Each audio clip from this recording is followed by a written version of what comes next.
Today I have the chance to be with Clara Pezuela. Hello, Clara. Hello. Clara, you have more than 20 years of experience in research and innovation, in which I think you have built a passion for how to transfer innovation and digital transformation or technology basically to business and society. And you are today Vice President at FIWARE of the funded programs, through which you are also involved in the Data Space Support Center.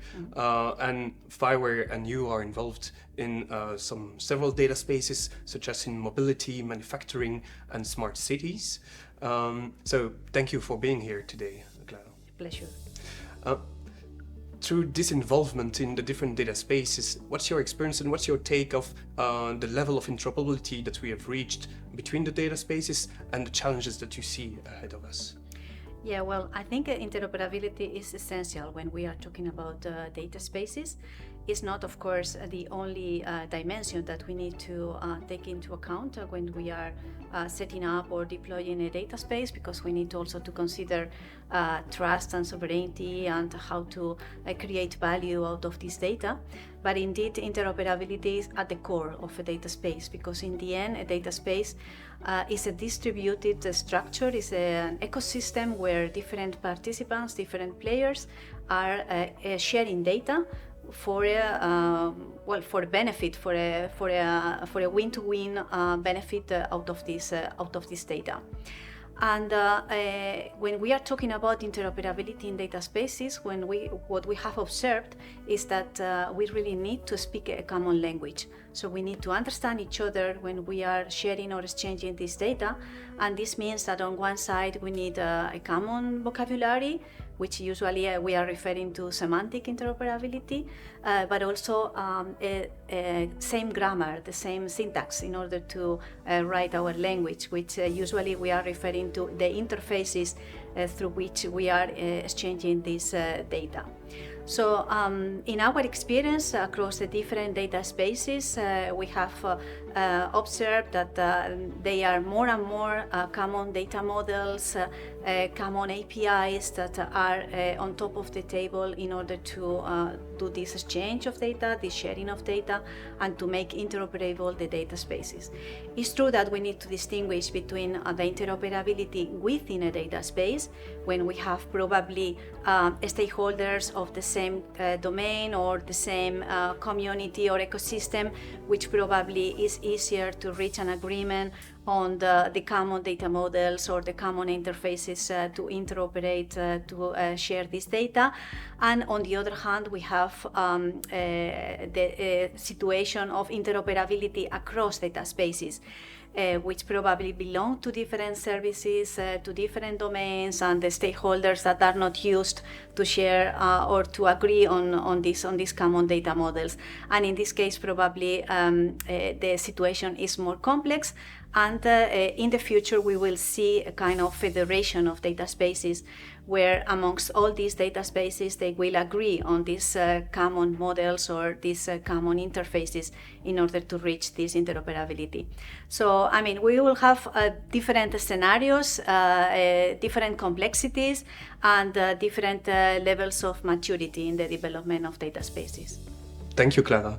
From that perspective, how can we move from those macro level and complex already theoretical frameworks that are being developed and data models, of course, to something that is very practical and implementable for local organizations, such as in the case of smart cities? Yeah, you are completely right. In the current paradigm of data spaces, we are mostly looking at the technology side of the data spaces, and here we have mostly engineers and technologists proposing the very nice but also sometimes very complex solutions. So these solutions are sometimes difficult to be understood by this micro level, and then I think that in order to make this digestible for this micro level, first thing, we have to invest a lot in education and training about what exactly is a data space. because it's not a concept that is always clear for everyone, and sometimes is confused with data platforms, with the data lakes, with simply data exchange bilaterally. So, I mean, first of all, to me, it's very important to reach the degree of education of the community, not only of the technical community, but in general of all the users, or all the potential stakeholders in these data spaces, about what is a data space, what does it imply, and what do I need if I want to be engaged in a data space, or I want to set up a data space. Then I think that it's also important as a second step to understand that perhaps not everyone needs to set up or to be engaged in a data space. So we need to support a lot to these local initiatives, to this micro level, to understand if a data space is a solution for them or not, if which are their requirements, which are their needs, which are their ecosystem, their business constraints, and then to identify if they really have a motivation for being engaged in a data space, for sharing data with others under the terms and conditions of a data space. So if you don't need a data space, why are you going to be engaged in the data space? So basically, and then once you have decided, okay, data space is for me, so then I would recommend to do it incrementally. So I mean, to start by defining concrete use cases, concrete scenarios where the data sharing is really benefiting you, and you are creating value out of this data sharing. And perhaps with a small ecosystem, with a small group of stakeholders, you can plan the governance of your data space, you can define the data mechanisms, the data sharing, you can establish all the trustworthy elements in the data space, and then start to put in place this data space. And if you succeed, then you can go a step further and enlarge your ecosystem, make a more ambitious use case, and then to bit by bit growing in your data space and perhaps connecting with other data spaces. But don't try to do it everything at a glance from the beginning. So that's my recommendation. So starting even if with a vision in mind, but starting exactly. with small steps and iteratively built in increments to make something useful. Indeed. Interesting. And in that realm, how do you see the collaboration between SEMIC and FIWARE to support this vision and achieve it? Yeah, well, I think that there are plenty of options we have, I could say. First of all, because I think that SEMIC itself is a community that can interact perfectly with data spaces community, for example, through the Data Spaces Support Center, and then can collaborate in order to enhance and to make more mature these data spaces. In the concrete case of FIWARE, we are also a community, so we have both communities behind, so we can somehow create awareness about this paradigm of data spaces together, and put all of our assets together in order to find solutions and to provide instruments to the stakeholders for building these data spaces.